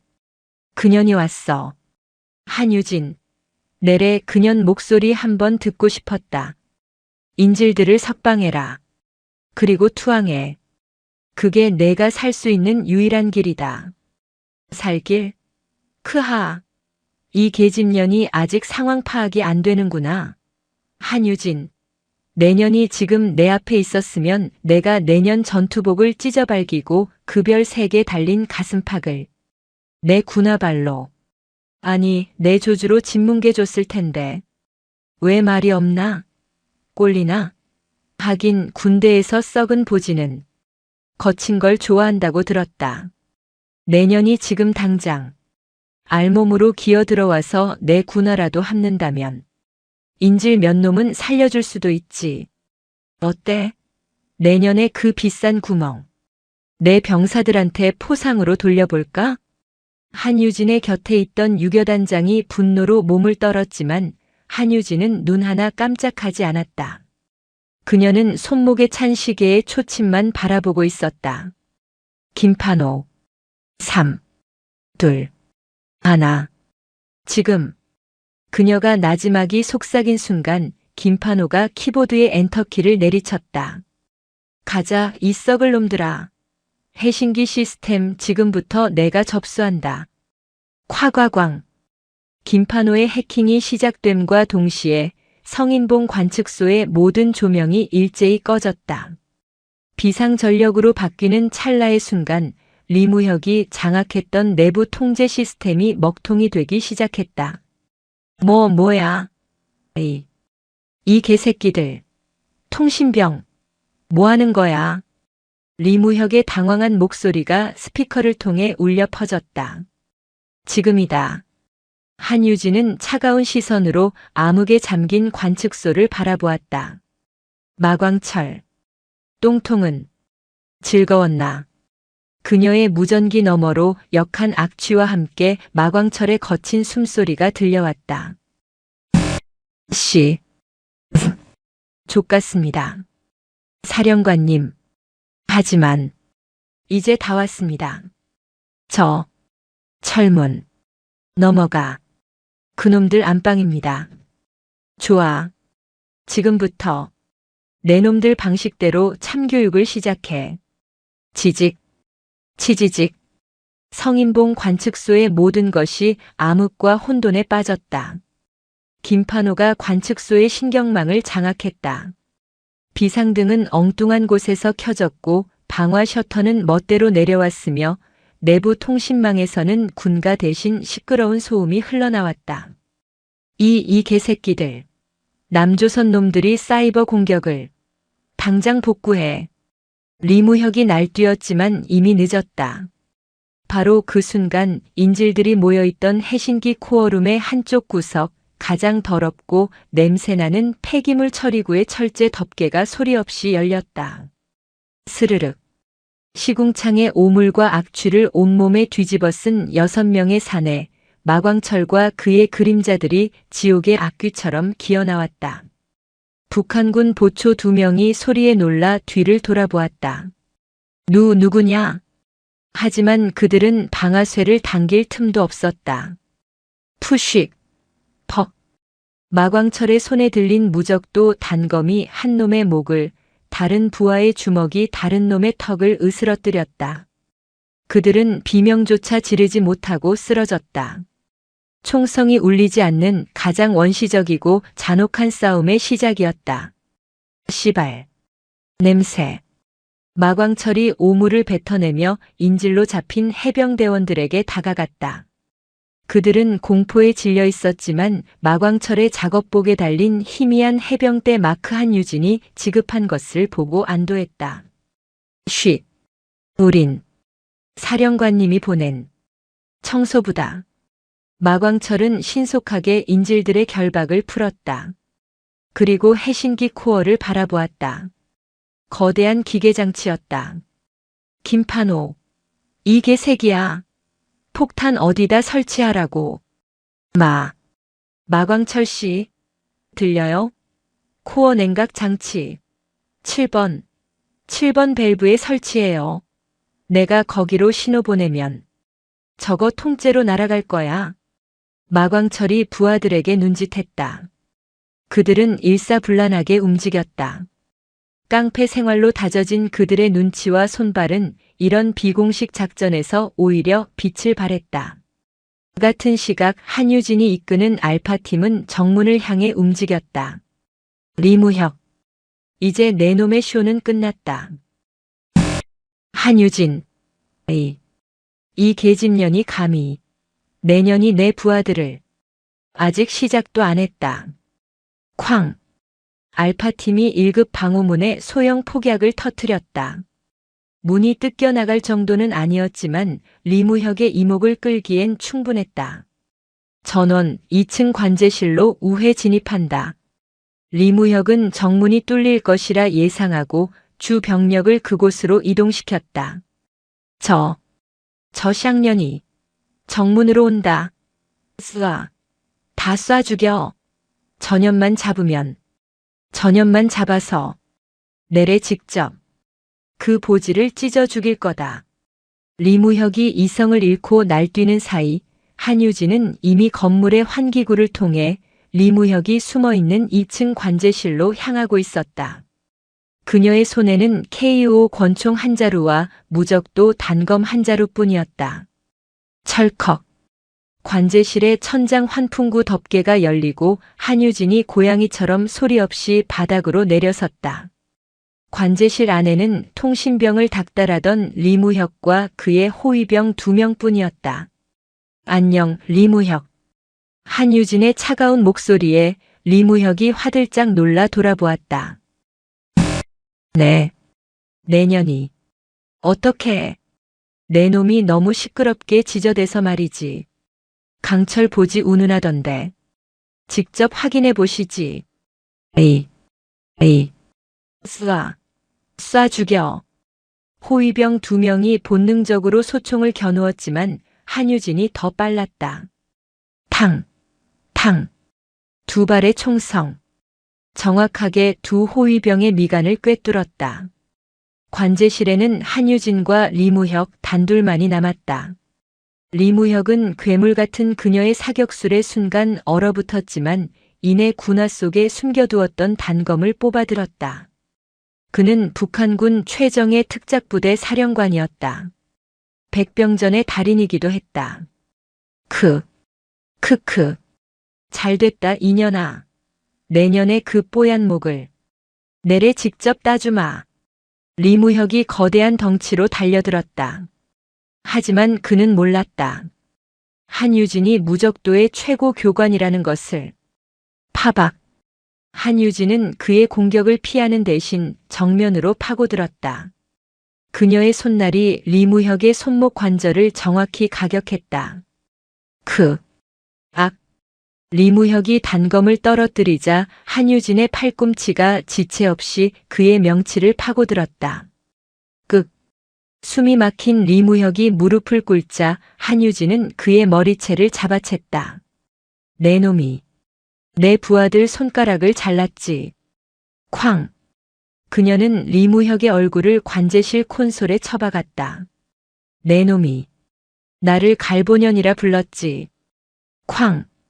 그리고 내 놈이 감히 내 조국을 넘봤지. 콰지직.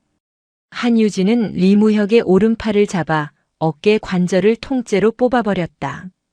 아악! 리무혁의 끔찍한 비명이 관제실을 채웠다. 그는 고통에 몸부림치며 바닥을 굴렀다. 한유진은 피가 튄 뺨을 닦지도 않고 그를 차갑게 내려다보았다. 살려 주시오. 살려달라고. 내 놈 같은 버러지에게는 죽음도 사치다. 한유진은 그의 부러진 팔을 군화로 짓밟았다. 넌 살아서 내 놈이 저지른 짓의 대가를 치를 거다. 내 놈이 그토록 지키고 싶어 했던 내 가족들. 내가 반역자가 되는 순간 그들 역시 수용소에서 영원히 나오지 못하게 될 테니 내 놈의 정보가 그들의 목숨값이다.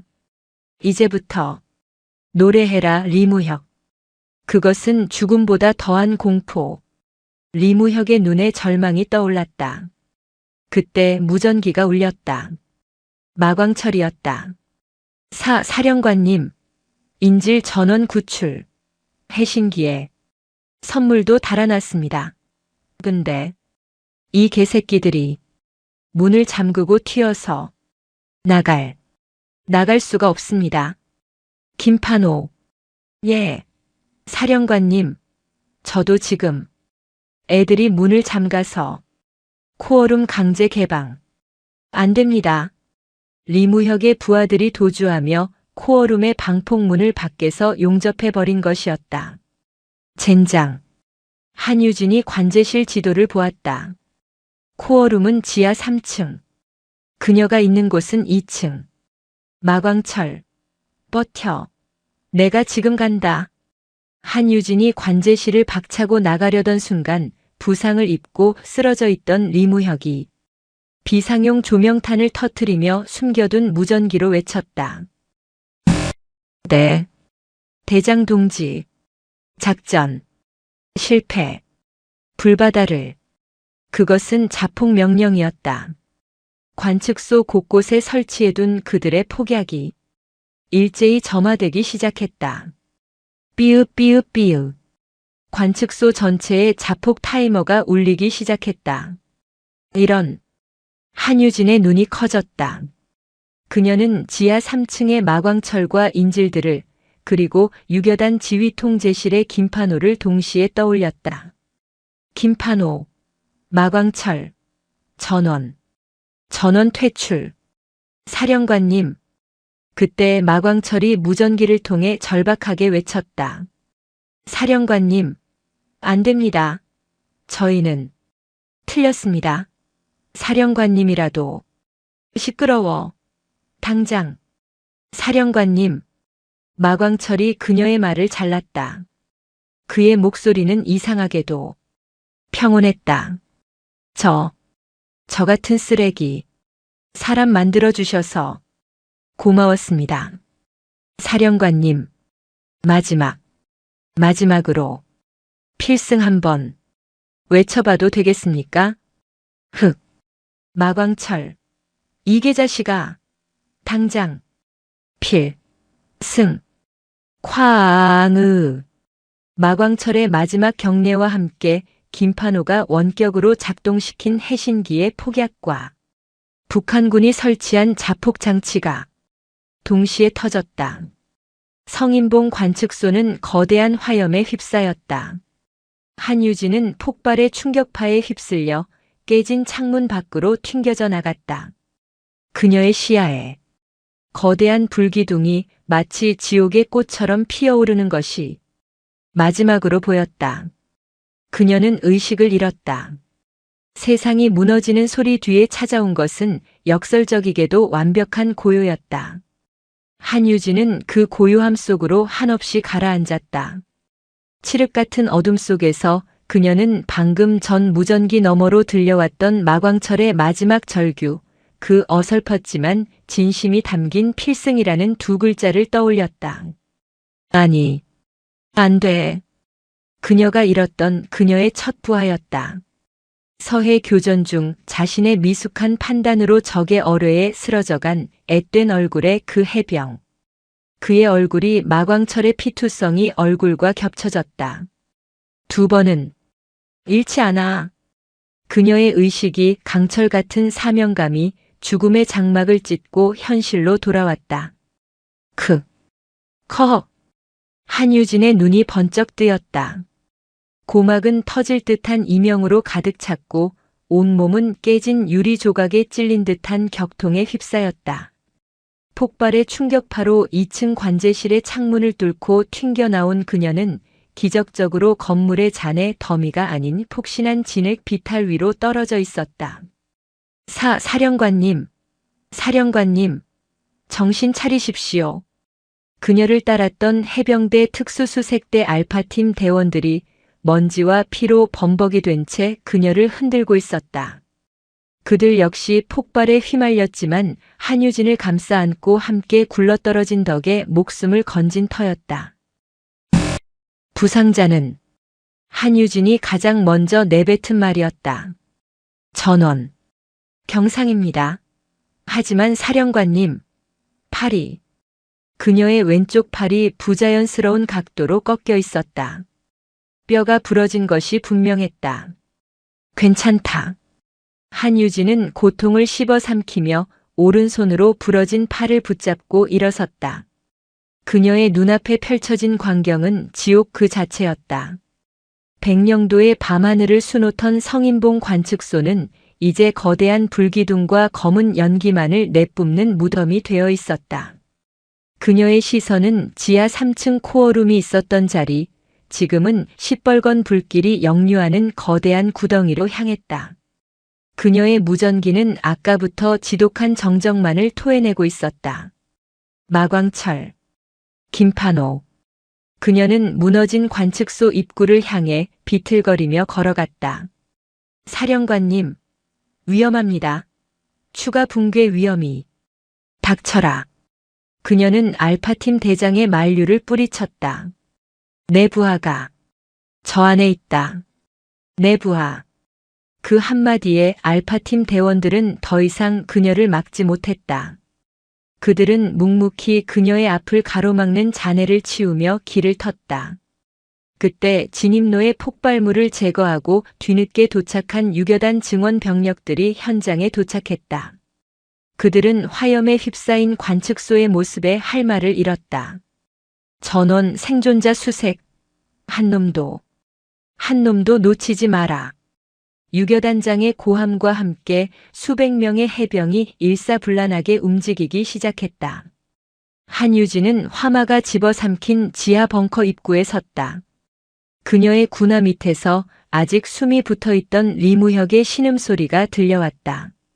한유진은 그를 짐승을 내려다보듯 차갑게 쏘아보았다. 크크. 봤나 한유진. 내년에 그 오만한 강철이 무너지는 꼴을 내년 부하들도 퍽. 한유진은 대답 대신 부러지지 않은 오른발 군화로 그의 입을 걷어찼다. 버러지 새끼. 그녀는 리무혁을 끌고 온 알파팀 대원에게 명령했다. 저놈 혀를 뽑아서라도 배후를 불게 만들어. 그리고 저놈이 그토록 원했던 불바다를 그 두 눈으로 똑똑히 보게 해줘. 저놈은 살아서 지옥을 맛보게 될 거다. 참교육은 끝나지 않았다. 그녀는 다시 지하 구덩이를 바라보았다. 마광철과 그의 부하들 그리고 그들이 구출한 12명의 해병대원. 최소 18명의 목숨이 저 쇳물처럼 녹아내리는 불길 아래에 갇혀 있었다. 사령관님. 수색팀장이 절망적인 표정으로 다가왔다. 지하 3층. 코어룸. 완전히 함몰됐습니다. 내부 온도가 수천 도입니다. 생존 가능성은 없습니다. 한유진은 눈을 감았다. 필승을 외치던 마광철의 목소리가 귓가에 울렸다. 자신에게 새 삶을 달라며 눈을 빛내던 김판호의 얼굴이 스쳐 지나갔다. 똥통에 들어가면서도 나라를 구한다며 웃던 그 잡초 같은 사내들. 그녀가 그들을 사지로 밀어넣었다. 그녀가 그들을 죽였다. 아니다. 한유진이 눈을 떴다. 그녀의 눈은 불길보다 더 뜨겁게 타오르고 있었다. 그놈들은 그렇게 쉽게 죽을 놈들이 아니야. 그녀는 불길이 치솟는 구덩이 옆 관측소의 낡은 설계도를 펼쳐들었다. 폭발의 충격으로 그녀가 잃어버렸던 기억의 조각이 맞춰졌다. 여기다. 그녀가 가리킨 곳은 코어룸 바로 옆에 붙어있던 지금은 사용되지 않는 구형 정화조 구역이었다. 마광철이 들어갔던 그 똥통에 원조 똥통이다. 만약 폭발의 충격이 이쪽 벽을 무너뜨렸다면. 하지만 사령관님, 저긴 그냥 septic 탱크. 그 똥통이라도 살아있으면 되는 거다. 당장 굴착 장비 총동원해. 저기를 파. 그녀의 확신에 찬 명령에 해병들이 다시 움직이기 시작했다. 그때였다. 사령관님, 저기 저기서 한 해병이 땅바닥을 가리켰다. 모두가 불길에만 집중하고 있을 때 그 해병은 땅의 미세한 진동을 느낀 것이다. 콘크리트 잔해 더미. 그 아래 구형 정화조의 환기구로 추정되는 작은 쇠 파이프에서 탕, 탕, 탕. 누군가 금속을 두드리는 소리가 희미하게 하지만 규칙적으로 들려오고 있었다. 한유진은 망설일 틈도 없이 자신의 부러진 팔을 잊은 채 가장 먼저 잔해 더미로 달려들었다. 비켜. 다들 비켜.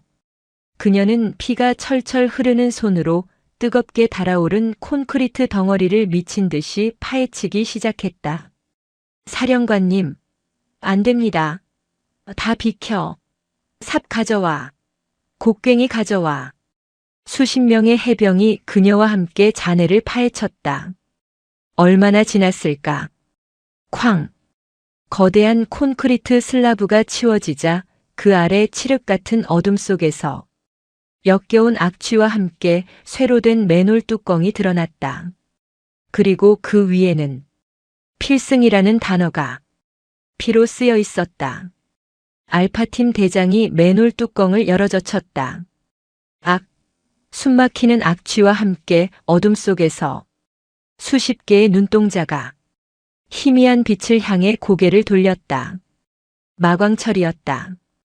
그는 폭발의 충격으로 얇은 벽을 뚫고 12명의 해병대원과 5명의 부하들과 함께 말 그대로 똥통 속으로 처박혀 있었다.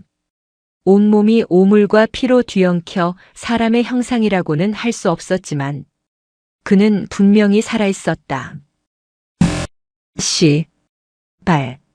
마광철이 똥물에 절은 얼굴로 새벽빛을 등지고 선 한유진의 실루엣을 바라보며 가장 먼저 내뱉은 말이었다. 사령관님, 여긴 진짜 족같습니다. 그 말을 끝으로 그는 의식을 잃고 쓰러졌다. 그의 뒤로 17명의 생존자들이 기적처럼 모두 숨을 붙인 채 웅크리고 있었다. 한유진은 그 자리에 무릎을 꿇었다. 그녀는 하늘을 올려다보았다. 백령도의 잿빛 하늘이 서서히 여명으로 물들고 있었다. 사건은 그것으로 끝이 아니었다. 유교단 지휘 통제실. 모든 통신이 두절된 채 폭발의 충격파로 아수라장이 된 그곳에서 김판호는 자신의 콘솔에 머리를 쳐박고 미동도 하지 않았다. 그는 자신이 마광철을 죽였다고 생각했다. 자신이 해신기에 폭파 신호를 보낸 그 순간 자폭 타이머가 함께 터졌고 그 모든 것이 자신의 탓이라고 자책했다. 3살. 그것은 자신 같은 쓰레기에게는 허락되지 않는 것이었다. 그때 통제실 문이 열렸다. 김판호는 고개도 들지 않았다. 어차피 그는 이제 군사법정에서 동료들을 죽인 죄를 야, 이 개새끼야. 익숙한 하지만 죽었어야 할 목소리였다. 김판호가 천천히 고개를 들었다. 문 앞에는 온몸에 붕대를 감고 소독약과 오물 냄새를 동시에 풍기는 마광철이 부하들의 부축을 받으며 서 있었다. 형님? 이 씨발놈이 내가 내 마지막 필승을 그렇게 비장하게 만들어놨으면 책임을 져야지. 왜 죽은 놈처럼. 마광철의 목소리가 떨리고 있었다. 김판호의 눈에서 뜨거운 눈물이 폭포수처럼 쏟아졌다. 형님. 그는 의자에서 굴러떨어지듯 달려가 마광철을 끌어안았다. 두 개과 천선한 사내는 통제실 한복판에서 아이처럼 서로를 부둥켜 안고 울었다. 그들을 지켜보던 해병대 장교들 역시 그들의 전우회에 조용히 고개를 돌려 눈물을 훔쳤다. 일주일 뒤 해병대 사령부 사령관 한유진의 집무실. 그녀는 부러진 왼팔에 깁스를 한 채 서류를 검토하고 있었다. 사령관님. 부사령관이 들어와 보고했다. 리무혁. 입을 열었습니다. 이번 사건 북정찰총국의 단독 범행이 아니었습니다. 윤태식과 허영심에게 해신기 정보를 샀던 국제무기 밀매 조직 코드네임 카시오페이아. 그들이 윤태식 라인이 제거되자 플랜 B로 리무혁을 매수해 직접 물건을 탈취하려 했던 겁니다. 카시오페이아. 한유진의 눈이 가늘어졌다. 공항의 작은 조폭에서 시작된 사건이 결국은 대한민국 전체를 노리는 거대한 국제범죄 조직의 꼴이었다. 리무혁의 정보에 따르면 그 카시오페이아의 수장은 아직도 우리 내부에 알아. 한유진이 서류를 덮었다. 그 쥐새끼는 내가 반드시 잡는다. 그리고 사령관님, 여기 부사령관이 머뭇거리며 불명예 전역이라는 글자가 적힌 서류를 내밀었다. 이번 성인봉 작전에서 사령관님께서 민간 인마광철 김판호를 독단적으로 작전에 투입하고 합참의 보고 없이 현장 지휘권을 행사하신 것에 대해 국방부에서 내가 책임진다고 했을 텐데 한유진은 그 서류를 집어들어 망설임 없이 찢어버렸다. 사령관님, 부사령관, 이 나라 이 해병대가 서류 나부랭이로 지켜지는 것 같나? 내 방식이 틀렸다면 내가 이 별 3개를 떼겠다. 하지만 내 방식이 맞았기에 우리는 승리했다.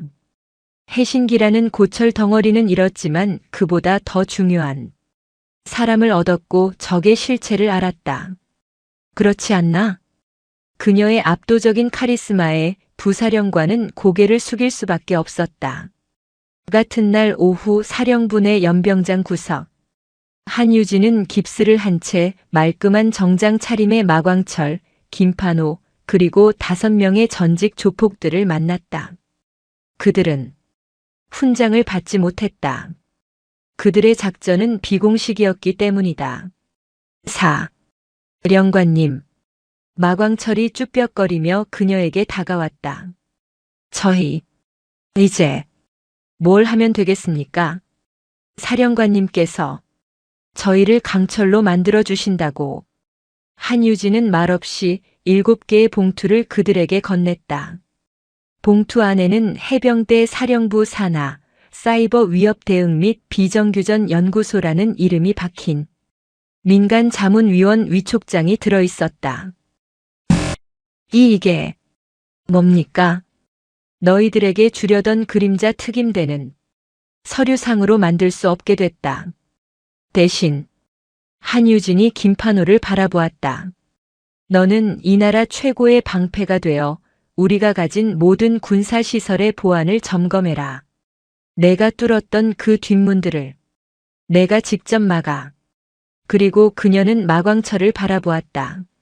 너는 내 놈들 같은 쓰레기들을 상대하는 방법을 우리 특수수색대원들에게 가르쳐라. 교양 따위는 없는 진짜 밑바닥의 싸움법을. 사령관님, 저희 같은 놈들이 감히. 마광철의 눈에 다시 눈물이 고였다. 울지 마라. 한유진이 깁스를 하지 않은 손으로 마광철의 어깨를 툭 쳤다. 너희들은 똥통 속에서 다시 태어났다. 너희들이 구한 그 12명의 해병이 너희들의 새 삶을 보증할 거다. 2번 다시 어둠 속으로 돌아가지 마라. 그게 나에 대한 필승이다. 7명의 사내들이 군인도 민간인도 아닌 그 어중간한 경계에서 가장 뜨거운 눈물로 그녀에게 경례를 올렸다. 필승. 모든 것이 폭풍처럼 지나가고 해병대 사령부에는 다시 평화가 찾아온 듯 했다. 한유진은 늦은 밤 집무실에서 서해 바다를 바라보고 있었다. 그녀의 군용 스마트폰이 아닌 개인 스마트폰이 조용히 울렸다. 문자 메시지였다.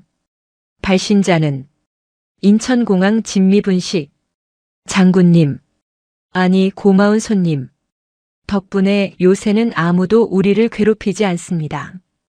공항에 다시 평화가 찾아왔습니다. 언제 한번 꼭 다시 들러주세요.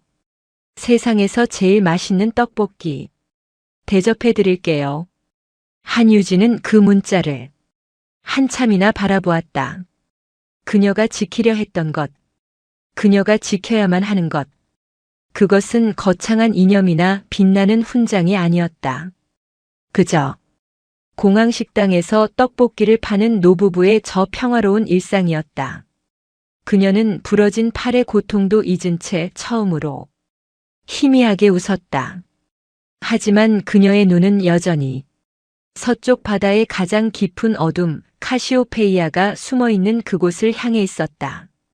그녀의 전쟁은, 그녀의 여명의 강철은 아직 끝나지 않았다. 오늘도 인생지의 말씀을 잘 들어주셔서 감사합니다.